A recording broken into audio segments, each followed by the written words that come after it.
Now, wakati rais ameingia hiyo maeneo, na unajua bana watu ni watu wazima. Unaelewa mahali na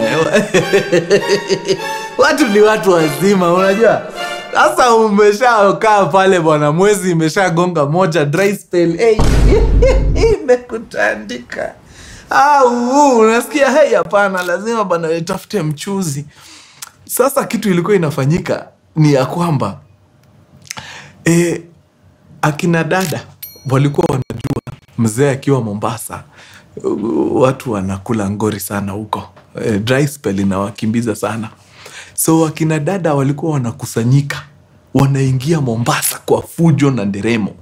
Vifijo na nderemo. Yani wanaingia kazi sababu wanajua hizo miezi 3 serikali yote iko Mombasa. Business will be booming.